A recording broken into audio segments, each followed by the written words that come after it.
So welcome. Thanks for joining Building a Nature Positive Future Fireside Chat with Siddarth Shrikanth, presented by Regen City as part of Europe Climate Career Week. I'm Angela. I'm co-founder of Regen City. We're an ecosystem builder for nature positive and regenerative cities, a spin-out from Regen Intel. We're London-based and we host regular in-person and virtual events spotlighting nature-based solutions and regenerative innovators. Our in-person events are typically interactive outdoor experiences. We recently hosted an event in partnership with Terra.do and Sugi, where we toured some of Sugi's urban pocket forests around London. We'll be posting more of these types of events in the coming months. So a little bit of housekeeping before we start. This session is being recorded and will be posted on YouTube after. Our format for today will begin with a 40-minute fireside chat followed by 10-minute Q&A. Please use the Q&A box to add your questions, and you can also upvote. We also have our wonderful support team from Regen City today, Kat, who will be keeping an eye on the chat. And now I'll hand over to my co-founder, Ben, to kick us off. Thank you, Angela. It's incredible to be here with all of you. My name is Ben. I'm also co-founder at Regen City, and I'm really honored to introduce our guest today, Siddarth Shrikanth. Siddharth is a director on the investment team at Just Climate, with an impressive journey which includes helping launch McKinsey's environmental incubator, leading the Rethinking Recycling program in Indonesia, working as a Financial Times correspondent in Hong Kong, consulting for the World Bank, and co-founding Working Trees, a natural carbon removal startup. Today, we're really excited to explore insights from his book, The Case for Nature, a radically hopeful manifesto for regenerating our economies and societies through the power of nature and natural capital. So without further ado, welcome, Siddarth. Thank you so much for joining us. Let's dive right in. So I'm going to borrow the framing from the opening chapter of your book. Why nature? Why now? What inspired you to write The Case for Nature? And what do you hope readers are going to take away from it? And for example, could you touch on the kind of interconnectedness between climate and nature and the potential for nature-based solutions to kind of multi-solve? Thank you, Ben. Thanks for having me. It's a real honor to be here. Hi, everyone. First of all, I just want to say I'm so glad all of you are here and thinking about climate and nature in the context of your careers. In some ways, I'm skipping to the end of the book, but one of my reflections was, the greatest asset we have is our time. It's often not our money, certainly for most people. And the way you spend your time and energy is possibly the most impactful thing you can do. And so even the fact that you're considering being in the space or you're already in the space is brilliant and exactly what we need more of. So thank you, everyone. I want to step back and talk about kind of the roots of how we view climate and nature more generally, because the environmental movement is very old. I mean, indigenous cultures, local communities have been in relationship with nature for a very, very long time, well before recorded history. But the kind of modern conservation movement really began in the 1800s.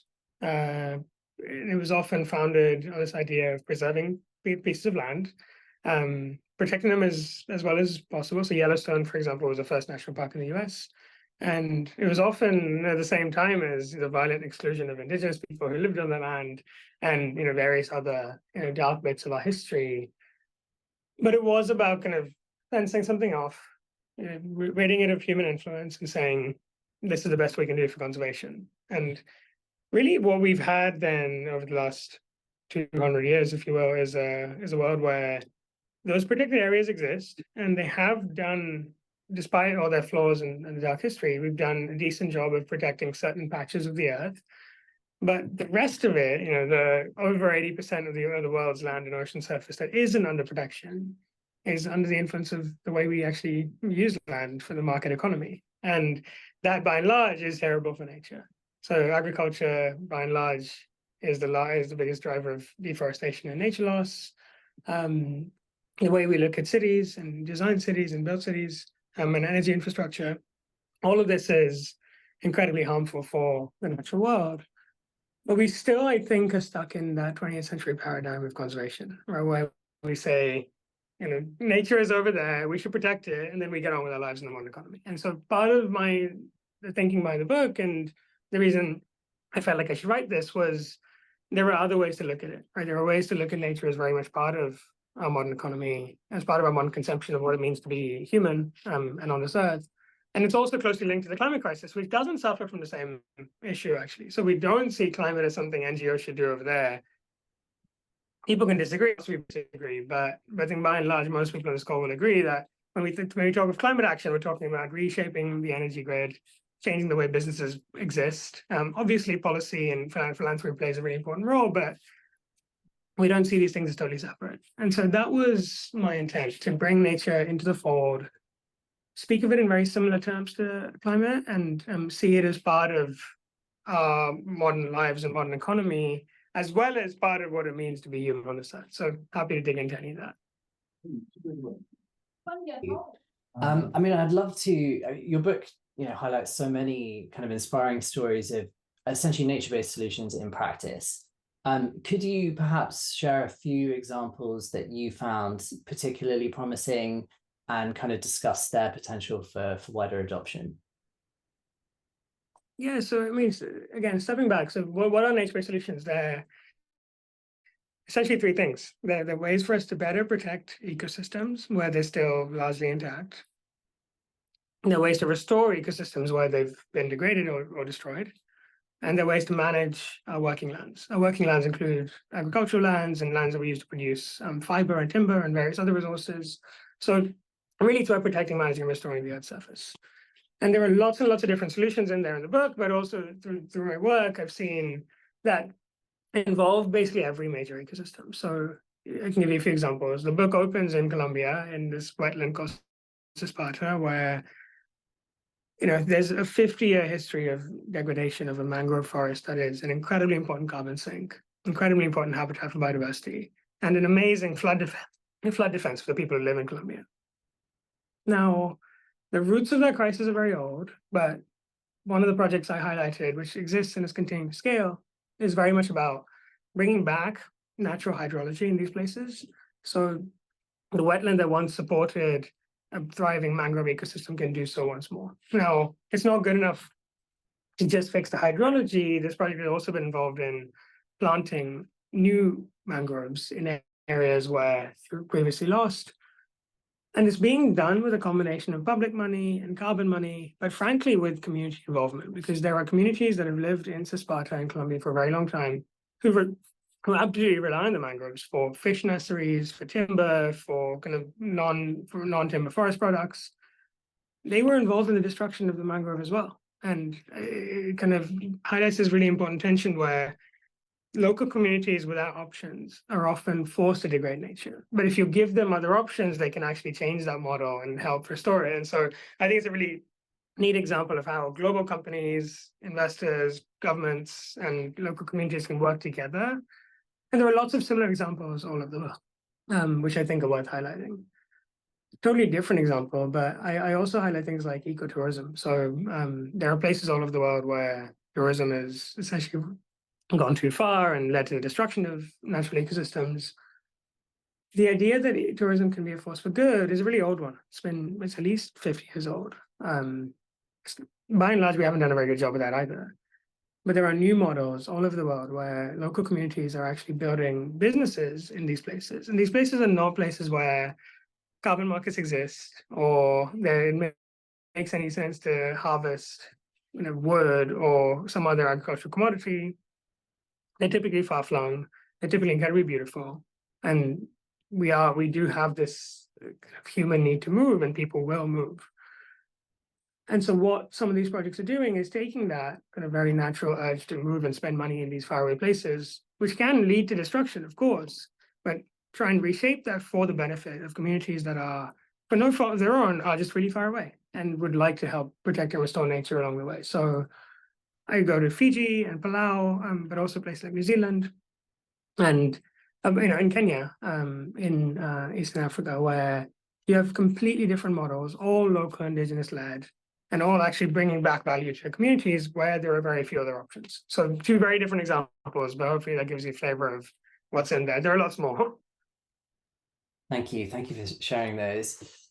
So really the kind of core of the book is you advocate for incorporating nature into our economic frameworks, and particularly for kind of natural capital thinking. For those who might be unfamiliar with this term, could you explain what natural capital means and how it can deliver real benefits for both nature and people? And just I want to set a little bit of context to this question. So Nature for Climate have reported that $44 trillion in economic value, which is over half of global GDP, depends moderately or highly on nature and its services. So how can we make a compelling case that protecting nature is in our economic interests? And with kind of time running out, why is it so crucial that we make a serious effort to kind of integrate nature's systems into our economic frameworks? I mean, the 44 trillion figure, 44%, I mean, there's lots of different versions of this. In one sense, all of the economy is dependent on nature. So without functioning natural ecosystems to do things like carbon storage, nutrient cycling, pollination, water cycling across the world, we would not exist. And so the economy wouldn't exist. And so on some level, all of our economy is dependent on natural capital. So all of these figures actually come with a huge, there's sort of danger and precision with these things, but it highlights the fact that at least half the global economy is highly exposed to natural capital risks. Now, what is natural capital? It's really simple. It's just a way of valuing nature's benefits to people in economic terms. Now, to be very, very clear, that is not the only value nature has, right? And so I think the way I think of it is it's a framework to illuminate the value that is, there's a tiny slice of the value that nature can have directly to people and the economy and society. There's lots more. There's cultural, spiritual value that is ultimately unquantifiable. That is often the most powerful reason to protect and restore nature. We should keep that in mind.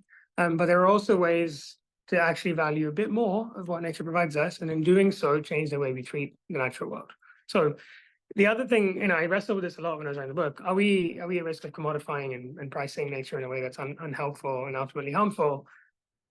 Yes. But the truth is, the economy already values nature in those terms, right? We value nature for the extractive services we can get from it. The food production, obviously, we value because we value agricultural commodities. The timber from cutting down forests, we value because the market economy says that has a price. What we don't value is the services that nature, standing nature, can provide. So again, carbon storage and pollination and nutrient cycling, the things that keep our planet livable are the things that are public goods. And we don't typically value public goods. It's a common problem. It's the same with climate. And so natural capital is just a way of bringing that public goods value into the kind of field of view of any actor, whether it's a government or a business or an academic institution or an individual. And with that information, I think we can make better decisions. It doesn't mean this framework has to capture everything. I just want to be super clear about that. But it just means when we're, for example, with lots of cities currently are facing massive flooding all over the world. Spain right now is facing incredible flooding. Part of that is because of the mismanagement of natural ecosystems over many years. Part of that's due to escalating climate change and the kind of effects of that. Now, if you were trading off, if we could understand the value of avoided flooding losses that nature can provide, we might make different decisions. I'm not saying we always act in long-term interest. We don't, but it can help shed light on what we should be doing, if we choose to ignore it. And that's what natural capital can be helpful for. But it's one tool in a toolkit. There are lots of other ways to think about this. Yeah, there's one particular way of thinking about it that I love that you describe in the book, which is kind of like setting a floor price for nature. And essentially saying it is no less valuable than X when kind of appraised in a certain way. I want to switch gears a little bit because we're going to come back to this topic. It's going to kind of weave through hopefully this whole conversation. So 55% of the global population is living in cities, and that number is projected to reach 68% by 2050, according to the UN. And obviously our urban areas face a whole host of complex kind of interconnected challenges, from escalating climate impacts, the urban heat island effect, resource pressures, deepening inequality. And really your book emphasizes the importance of making space for nature within our cities. And obviously this is something that we really care about a lot at Regen City.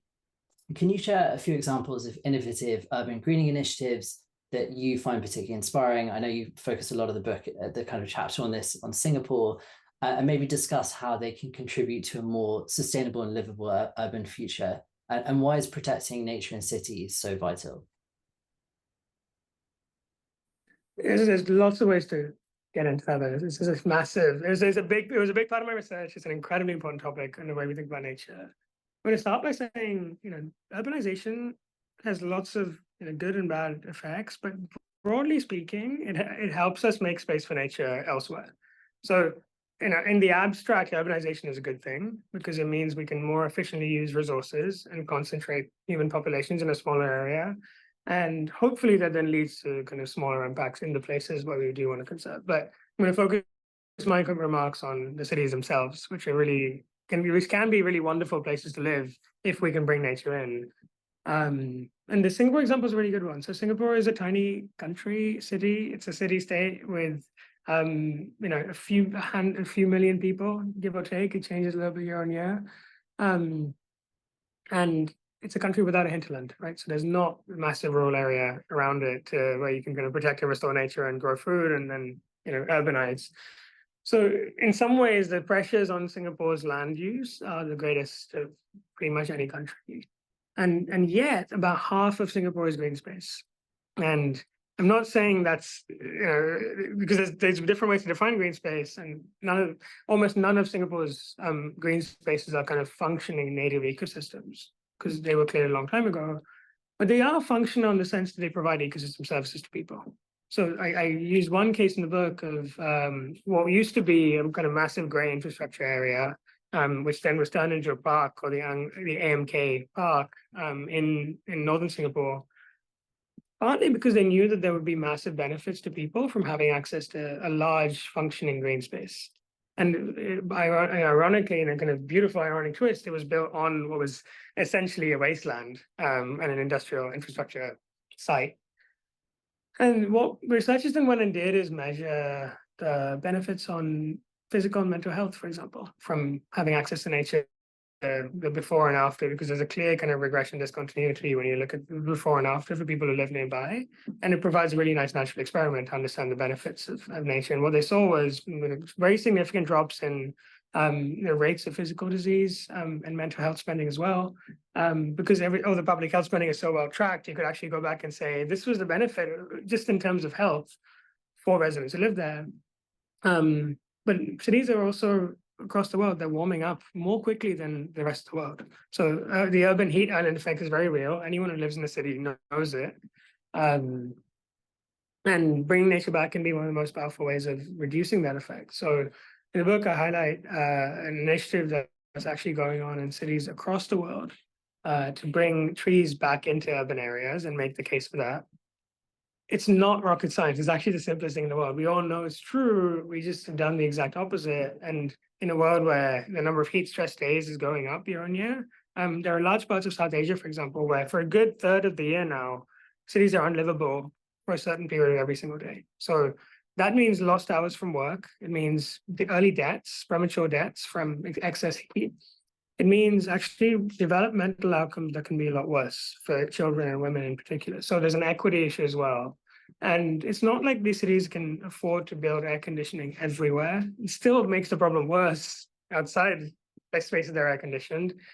And so I just, the obvious logic of greening cities is actually taking hold in lots of places across the world. And I was quite keen to highlight places that are developing countries, so places like Sierra Leone and Colombia, as well as countries in the US and Europe, because all of these cities are actually getting to the same point where this just makes sense.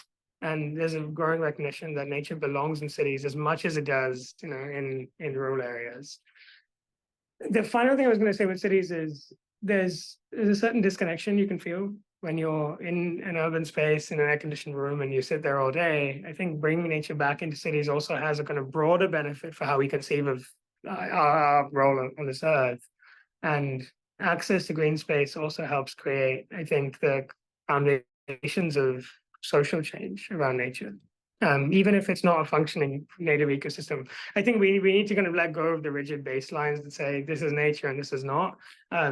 I think we know it when we see it with nature, and there's a spectrum, of course, in terms of how intact those ecosystems are, but all of it is good. And there are lots of cities that are actually doing it. Brilliant. Thank you so much for sharing that. So kind of taking a step back and, we've explored the economic case for nature. I'd love to now consider this kind of intrinsic case. So the understanding that, we exist with and in a deeper sense, as part of nature. And we talked, you mentioned at the beginning, indigenous communities. So 80% of the world's remaining intact ecosystems are stewarded by indigenous communities. And they typically view humans and nature as really inseparable and rooted in the belief that, human well-being is inherently tied to that of the natural world. And, even indigenous thought leaders like Lila June have described humans as architects of abundance, like really emphasizing our role in cultivating and enhancing natural ecosystems. So how can this kind of perspective of interdependence inform how we approach regeneration efforts? And as we learn from, indigenous ways of knowing, how can we kind of foster a more holistic relationship with nature?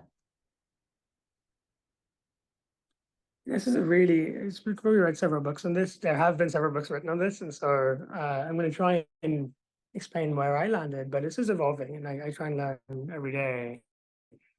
I found this phrase, it was in an IPBES report, which is, if any of you have heard of that, it's kind of typically quite jargon-filled and academic, but there's a framework where, they talk of nature as us living from nature, in nature, with nature, and as nature, as kind of 4 points in that spectrum, if you will. So I'll start with living from nature.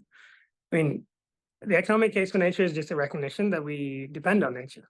And so, of course, we live from it. And the thinking here is once we recognize a dependence on nature, we can actually manage the ways in which we steward our landscape so we can continue to live from nature. That's one way of conceiving our relationship.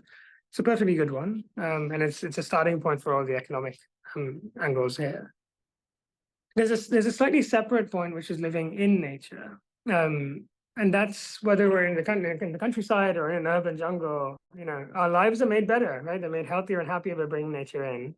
And nature is good for our well-being. The city's example shows us that. And so living from and living in nature makes complete sense, very intuitive.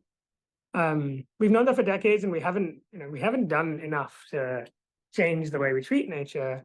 And so I think the other two ways of conceiving of it, so living with and living as nature, are really important as well. Living with nature really means kind of living in harmony with nature, right? So in a kind of broader and deeper sense, acting as stewards of nature, perhaps even securing the rights of nature. So in the book, I go into a kind of rabbit hole on how we might conceive of that. I think there's big gaps in that thinking, but we've done a lot of recent work, I think, collectively to learn from historic indigenous and look. It's in some ways it can be hard to describe that in economic terms. I don't see any need to describe that in economic terms. I think it's just a way of understanding our relationship with nature. But the final one is really powerful, and you can go there if you'd like, but I think there's an essential recognition that we are nature, right? This isn't something separate from humans and humanity and the economic world.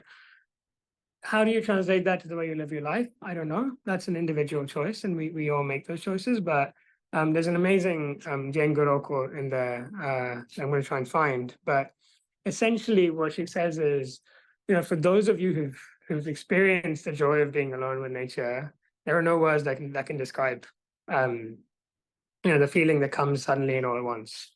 And I think all of you can feel that and resonate with that.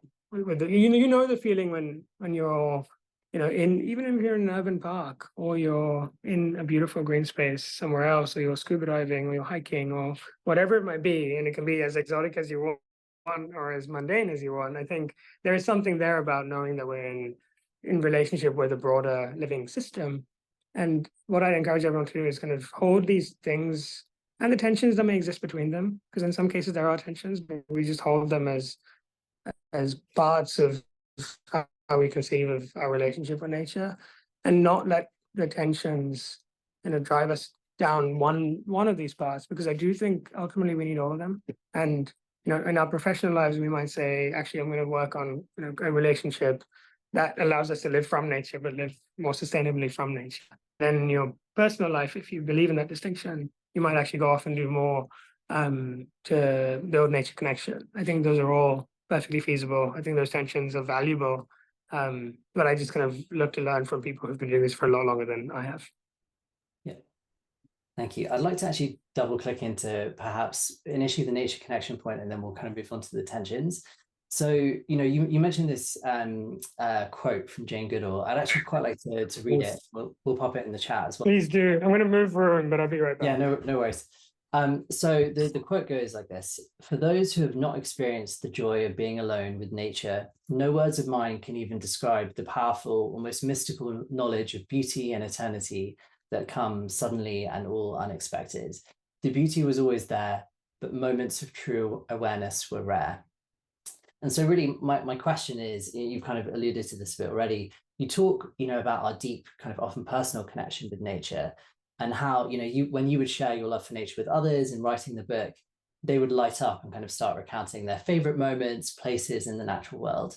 And so I'd love to hear, how you argue we need a kind of mindset shift in terms of our relationship with nature. What does that entail, and how can we, especially, maybe those of us in cities, cultivate a deeper connection with the natural world in our daily lives? And maybe, if there were kind of some personal moments that you've had in nature that inspired you to write this book, we'd love to hear those too. I'm definitely going to do that, Ben. Before, I'm going to turn it back to you and say, when was the last time you were in nature, the way you conceive of it? So I spent some time in nature this weekend. I was in the countryside visiting some family. So I would definitely say that was the most recent experience I've had. Yeah, and so if you were to pick out a single moment where you felt connected to nature, what was it? Can you describe it for us? I mean, honestly, I think the Jane Goodall quote kind of perfectly encapsulates it. It's this feeling that you are stepping into an ecosystem and you're kind of part of that living fabric of that place at that time. And it's incredibly complex and you have respect for it, but you don't necessarily understand fully, you can't account for it yet, but you know it to be true, if that makes sense. And that's why I think this tension is really interesting that we'll dig into. And I think there's something there that's super interesting, because I have a friend who studies the concept of awe, like what makes us feel awe in different experiences. And I mean, if you look at the science of what causes kind of that, the feeling of awe, it's actually a feeling of not fully understanding something. And so knowing it on some level, but not fully understanding it, combined with the kind of sensory experience of being usually in nature or in a kind of group effervescence experience, there's something really powerful there. So the moments that I can think of are really varied. So I can think of incredible moments, like diving with sharks in Fiji and almost getting eaten. I can also think of when I'm walking through my first job in London, I used to walk through St. James's Park every single day. Very different experiences. One is something anyone can access, at least in the city. And one is entirely different. I grew up by the sea in India, and every time I go back, the feeling of actually walking down what is ultimately a fairly ecologically degraded ecosystem that still has some incredible natural beauty there. It's less about knowing exactly what's going on and more about the feeling. And I think it is a feeling of understanding that we are smaller than we think, and less important than we think. I think it requires attention, which is why cultivating attention is generally useful for our lives, but particularly useful when you're in these contexts. Because attention, I think, is what allows you to see things that you might skim over when you're busy and running around and living your life. I think it's very closely tied to this idea that there are lots of things that our brains cannot fully process, but they hold as important things. And the Jane Goodall quote perfectly encapsulates both the feeling, but also why we don't feel it all the time, because it comes suddenly. And for those who know what she's talking about, you instantly know it, even if you haven't felt it in a while. So my takeaway from that was just, I think we need to do a better job of, and it just doesn't mean going to the ends of the earth. It can be if that's what you're able to do or want to do, but it really is about finding time and space to slow down and appreciate the natural world, which truly is all around us, even in the biggest cities on earth. And using that as a way to then live our kind of personal and professional lives slightly differently, even marginally differently. Because I mean, there are these amazing stories of some of the biggest CEOs, some of the CEOs of some of the biggest companies, or I mean, I have another friend who works on this, but you've got CEOs of the biggest companies and people currently imprisoned for very serious crimes together on a nature connection retreat in Mexico. It's actually happening right now. And you realize there are kind of two flavors of disconnection in some ways from our essential humanity and connection to nature. So I can't think of two more different groups, or maybe I can actually, depending on which companies. But there's something real there that I think we can use as we try and make the case for nature in our lives. So kind of digging into this tension a little bit more. So you suggest that we can recognize kind of innately that nature is priceless, but we need to assign it a value within our existing economic systems through concepts like natural capital. How do you kind of reconcile those seemingly conflicting ideas, valuing nature economically whilst preserving its intrinsic value? And I think at the beginning you mentioned, there is this risk that we kind of commodify nature. And you argue that actually these cases for nature, they support and reinforce each other. And there's a great quote from Christiana Figueres I'm not going to read out, but we'll pop in the chat for people to have a look at. Can you kind of maybe expand on this argument and why it's so important not to fall into, what you call a false binary between these two cases for nature? Yeah, so I mean, when I spoke to Christiana, it was really interesting. She has this analogy of, these are not two sides in a polarized, it's not like two ends of the spectrum. The moral intrinsic case is the base, right? It's actually where we start from. But you can layer on economic, scientific motivations on top of that, and then the answer becomes clearer and clearer, regardless of who you are. And I really like that framing, because you can actually keep the core of it, but build on it, because clearly the core alone is not sufficient to get us to where we want to be, at least not in this system. There are definitely people who kind of rightly, perhaps making the economic case somehow weakens the moral, intrinsic, spiritual case. I think they forget these market forces already operate across the world. And in an ideal world, I would also like a world where we just have clear moral lines and it's all incredibly obvious, and we set up an economy that is, regenerative, to use the Regent City word. But it's not where we are, right? Where we are is a world where every poacher, every logger, every intensive agriculture farmer, every trawler, they're responding to economic imperatives, right? Those incentives actually tilt them towards over.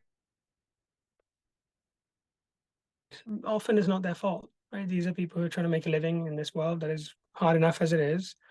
And so the point is, when we try and fold in a different set of economic incentives, we can encourage all of these people to actually act differently in their own interest and in the interest of the planet. So it's for me, it's not about what kind of system you design from scratch. It's in the world that we live in, there are very strong intrinsic reasons to protect and restore nature. I think those will remain the most powerful. But we're just missing a massive point in our current economic system. And so if we can start there and do a bit more, I think we do get to a place where those two things can work in combination. I think currently they are in tension. And so that's how I think about it. I know this is going to be hard to pull off, but I'm seeing lots of signs. I was just in Colombia for Biodiversity COP. There are lots of signs that people are beginning to think about in these terms. Like those two worlds were actually in the same place for maybe the first time, because biodiversity COPs usually were just policymakers and activists. Over the last couple of years, you've seen businesses and investors the biodiversity COP, and I think it's sparked some really, really interesting conversations between those two groups around, why they're there. Like most people who work in big companies are actually there because they really care about nature, but they still need something they can take back to their board. And so it's kind of helping those people out along the way, as well as doing all the stuff I just described on nature connection. So I think it's possible to balance that tension. It's not easy, but I'm sure most people on this call will have some sense of how to do it in their own lives. I'd love to come back to your reflections on the biodiversity COP in a moment.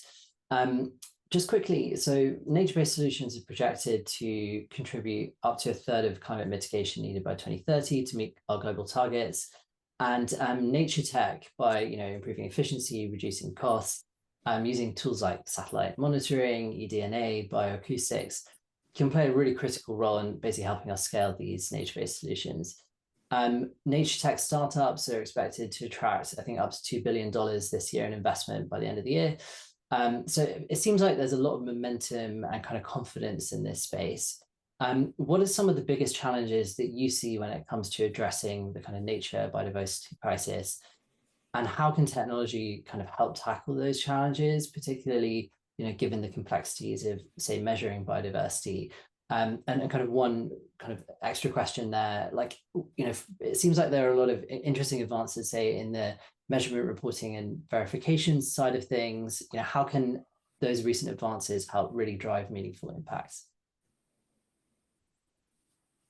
Yeah, so I think one, it's great news that this is happening. I think there are some amazing businesses being built right now, and they all rely on there being ways to value nature, right? So to give you two very different examples, there are new laws in the EU and other places. Implementation is a little bit delayed, but essentially there's a whole set of laws that actually require large companies to source in a way that where you can evidence no deforestation or kind of more limited impacts on nature. That's really hard because supply chains extend all over the world and sometimes they're very opaque. And so that feels like a really good fit for a technology solution. There are lots of those technology solutions that can help companies figure out, monitor, report, verify that these commodities, whether it's cocoa or coffee, are coming from places where you're not actively destroying nature. That's not the same thing as a nature positive commodity, by the way. It's a start, but it's a really good start. There are also similar tools we can apply to actually value, first of all, figure out what's going on in ecosystems, and then use that to value them in some way, whether it's better spending public money. So we have to always remember these numbers are all wrong, but they're directionally correct. The UNEP State of Finance for Nature report estimates that there's about $200 billion of private finance for nature positive activities, and $165 billion of that is public money. Okay, so the biggest source of funding for nature remains overwhelmingly public money. Most of it could be spent better and better targeted. So market for MRV solutions and reporting solutions and so on is actually just spending money better, spending it on outcomes rather than on activities. And then there are new models to actually directly value nature with carbon or biodiversity credits. Those are much smaller. They do have potential, but actually, if you think about the kind of difference, voluntary biodiversity credits are, a few $100,000 to a few $1 million, depending on how you count them. Very small, and extremely nascent, even with a few years of work. Compliance, biodiversity offset schemes, and so on are about $12 billion a year. So way bigger than the voluntary carbon markets. They exist all over the world. It's in over 100 jurisdictions and these policies exist. Again, in most cases, we're paying for activity, not for outcomes. So if you think about the big financial flows that exist, reshaping them to actually do good, I think is really, really valuable. Technology can help with all of those things. Ultimately, technology only works if there's an information gap that has a market, and someone's willing to pay for the resolve to resolve the gap. It doesn't work if the market doesn't exist and you're selling something that no one wants, right? And so that's always the tension. There are some really cool things we can do that are a good fit for academia, are a good fit for philanthropy, not a good fit for commercial return-seeking capital. So that's always the tension we have to. But that's true of climate. That's true of any extent of healthcare. It's true of financial inclusion. I think we figured it out in other sectors, and we will figure it out in this case. So I think we just need to know what form of capital is required for a certain problem, and then kind of match those two things up properly. But I think there's huge potential. Thank you. And I kind of want to relate this back to the audience. So I would imagine we have, a number of kind of professionals today who are, they want to contribute to building a nature positive future and perhaps are interested in kind of directly working in nature tech, for example. like, have you got recommendations for people, how they can get started, or kind of specific resources? Yeah, would be great to get your advice. Yeah, I mean, there's lots of resources. There's a report that the Nature Tech Collective just came out with. Have a look at that. There's a bunch of companies in there, and there's some case studies.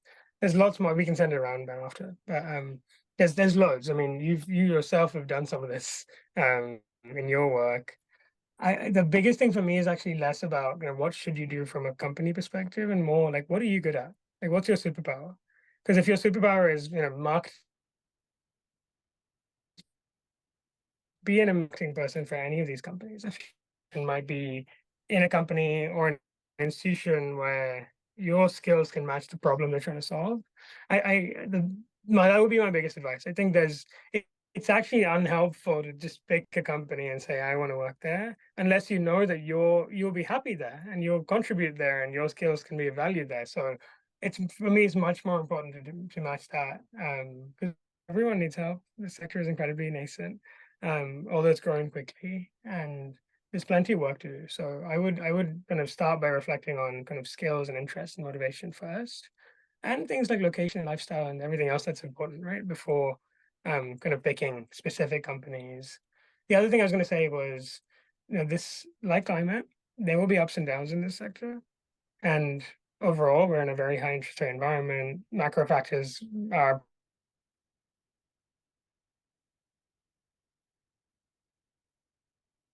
for everyone involved in anything sustainability related. Killer trend in the medium term is very much towards changing the way we view nature and fundamentally reshaping the way corporates interact with nature. I think that the bumps in the road are kind of truly bumps in the road, where years from now, given the rate of biodiversity loss and climate collapse, we're not in a dramatically different world where there's demand for these services, and the demand is pretty big. So long term, very bullish. And maybe, yeah, kind of a final question for me before we open up for audience Q&A. And yeah, please don't forget to add your questions to the Q&A box. So since publishing the book, basically how you published this book in 2022, I believe, like how's the landscape evolved? You've just come back from, you mentioned COP16, the biodiversity conference. You've mentioned some of the things you're saying, but what kind of key takeaways or shifts are you really seeing in this kind of global approach to natural capital and nature-based solutions? And I guess like the final thing I want to leave people with is kind of what gives you hope, because you seem to be bullish, optimistic. I know you've asked Christiana Figueres what fueled her stubborn optimism, and she talked about the resilience of nature. But I'd love to hear from you, like what is kind of giving you hope for our nature, our ability to really bring this nature positive future into, to make it a reality, I guess. We're a very long way away from nature positive as a society. Let's just be clear about that. We're a very long way from that. But in the last couple of years, a lot has happened, I think. So, the policy action with global biodiversity framework and lots of domestic policies across the world, really interesting. I've seen a lot more interest from large companies around their nature footprints, both on the risk side and the opportunity side. Really, really important. We've seen the science become clearer and clearer on lots of things. So give you a few examples. The natural regeneration of forests, for example, we've seen 5 papers published that show the dynamics of that and how it changes and how much potential there is without active planting. We've seen really important new work that came out this year on the fact that conservation works in lots of places. There are things that can predict good conservation. There's a massive paper with dozens of really strong scientists on that. So the science evolving positively, I think. And lots of, as you say, lots of businesses are being built because I think they're responding to growing interest in the market need and so on. So I think I've been really pleased with how things have gone in some ways. But again, it's never quick enough because we should have started this decades ago and we're way behind. And so progress measured against that yardstick will always feel very disappointing. So I try and be realistic with what we can do in a couple of years. There's the thing that gives me hope, frankly, is that people love nature. It's once, this is actually it's an intrinsically motivating thing to work on. And I can see that whoever I speak to in this space, And I think that gives me hope that the choices people are making around their careers or where they spend their energy, those are durable choices that will stay for a very long time, because fundamentally it is more interesting and exciting to be working with the living world than it is to be doing something completely disconnected from the living world. And I think on school will feel that. I feel that. So that's what gives me hope. So people actually love doing it.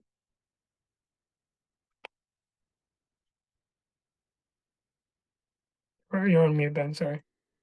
Sorry, thank you. I think at this stage, we're going to open up for some audience questions. And actually, I can see one of the questions that's got a couple of upvotes is related to kind of nature reporting. So you kind of alluded to this, I think, in your last response. So one of the prominent drivers for innovation in nature tech is the kind of new reporting standards like TNFD, CSRD, etc. What is your perspective on these? Is there a better way to drive corporate action and sort of tech innovation in nature? Really important. I think they're really important. I mean, I think people have unrealistic expectations over what they can achieve.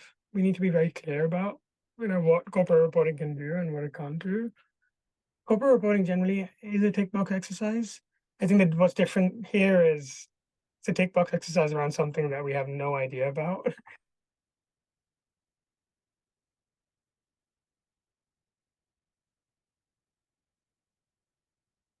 And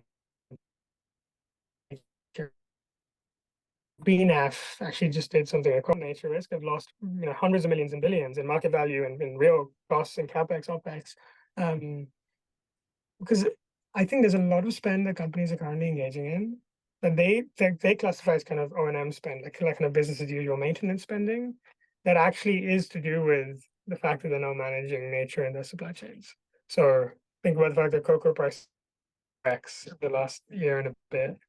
Think about the fact that flooding, drought, fire, all these things are impacting supply chains of all sorts of sectors, and companies are having to spend a lot of money to fix that. I think there isn't an easy way out of that.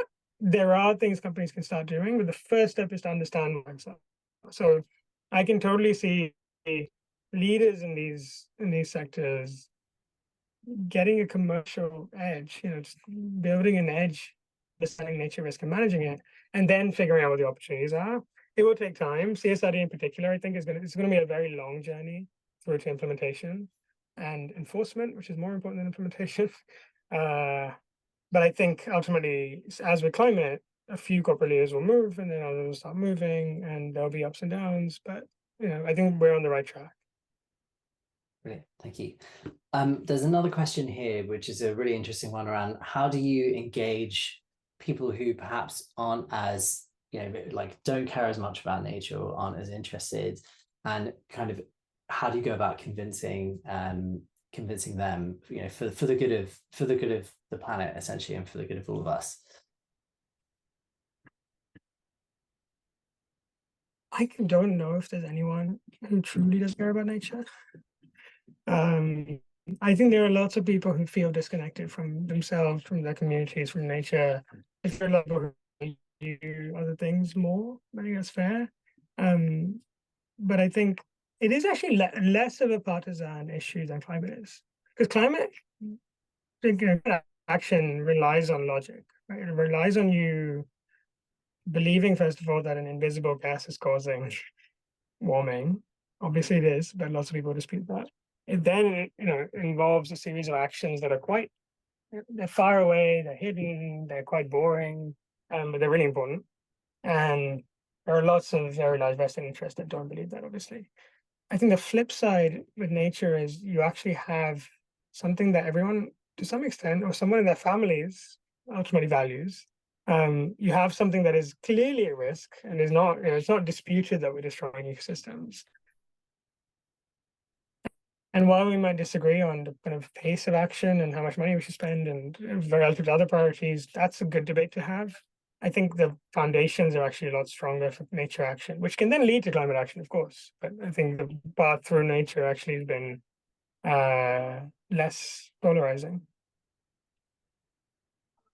And there's one last question here on what are some of the kind of most impactful ways to basically protect and restore nature in a corporate setting? You've kind of alluded to this a little bit with the reporting side of things. Sorry, can you repeat the question, Mary? I think Yeah, it cut off for a sure. second. It was kind of, the question was basically focusing on what are some of the most impactful, things that organizations, companies can do to protect and restore nature. Well, it depends on how you define impact.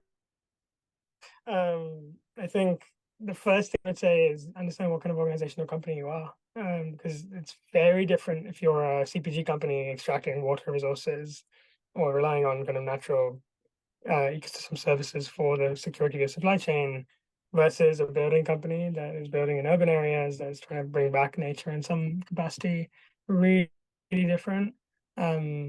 By and large, globally, the biggest driver of nature loss is habitat loss. And so often the negative impacts to nature will go through the habitat loss piece, but in certain cases it can be the invasive species angle. So shipping companies, for example, don't destroy habitats. Well, trawling does, but cruises, for example, don't directly destroy habitats, but they do move around a lot of invasive species. And so taking care of that and minimizing that is the most impactful thing they can do in some ways. So yeah, I think of kind of local and global impacts, understand it by company, by sector, and then act on that basis. It's not like climate where it's a fungible, molecule of gas. It's actually highly local and specific, which makes it in some ways more tractable. Because if you know that the for nature is X, you just go fix X, right? And there are ways to do it. And then you can move on to the next highest priority thing. So there are lots of tools available to help companies go on the journey, but it's very, very context dependent. And one final question I'm going to kind of sneak in. So, as we look to integrate natural capital into our economic systems, how do we ensure that basically we don't accidentally or inadvertently commodify nature? Because I know we mentioned that earlier, but rather can really kind of can deepen our respect and ability to protect it. It's a great question. Frankly, that ship has sailed. Like we've commodified nature. It sailed hundreds of years ago. It sailed with global colonialism. It sailed with the spread of the kind of romantic ideal. There's so many things you can go into, but that ship has sailed. There are very few places and very few peoples across the world who have not fallen into that, what I would call a trap. So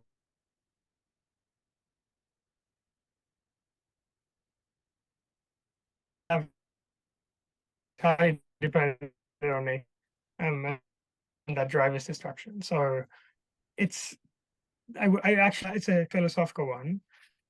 Should not stand any kind, because where we are is so bad that any movement to respect and value can actually for much respect for nature as well. Thank you so much, Sid. I think we might have lost your connection a little bit towards the end there, but I think we kind of caught the gist of what you were saying. But I'm going to have to wrap things up, I'm afraid. So I just want to say thank you so much for your time, Siddarth, and kind of replay maybe just a few of the very high level kind of takeaways that I think we've heard in our conversation today. So obviously, number one, the urgency of protecting and restoring nature, not just for kind of climate resilience, but biodiversity, our health, that of future generations. Two, that there is this massive, evolving, rapidly growing ecosystem that I think presents like a whole plethora of opportunities as we kind of look to kind of build this nature positive economy. And, I think a few things that you said to me when we were speaking before this, the land transition is as significant an opportunity as the energy transition. And there are, incredible projects and business models that are being built. And whoever you are, you can assume that there are, a lot of different pathways that you could potentially pursue. And I think the final thing that I want to highlight and take away from this is embracing a deeper connection with nature is really essential. So we can, adopt this kind of mindset shift, if you will. And that will, both inspire personal and collective action and really fuel, like hope for a regenerative future. So these themes are all absolutely central to the work that we're doing at Regen City. It's exactly why we're hosting events like this, to bring people together, to inspire, connect, and explore ways to create a nature positive future. We're going to be running 2 more events like this later this week. But I'm going to hand over to Angela, who's going to kindly close. So over to you, Angela. Thanks, Ben. So special thanks to our speakers, Siddharth and Ben, for an engaging discussion. And thank you to everyone who's joined us today. We hope that you found the session insightful. We would love your feedback. So if you could take a few minutes before you go to give us some live feedback, this helps us improve and shape future events to support the wider community. You can scan the QR code on screen or follow the link in the chat. So Europe Climate Career Week has just started. We've got a number of really great sessions this week, so we recommend you check out the full schedule. Regen City, as Ben mentioned, are also hosting 2 other events tomorrow and Wednesday, so check out some of the links that Kat has put in the chat. And that's it. Thank you so much, everyone.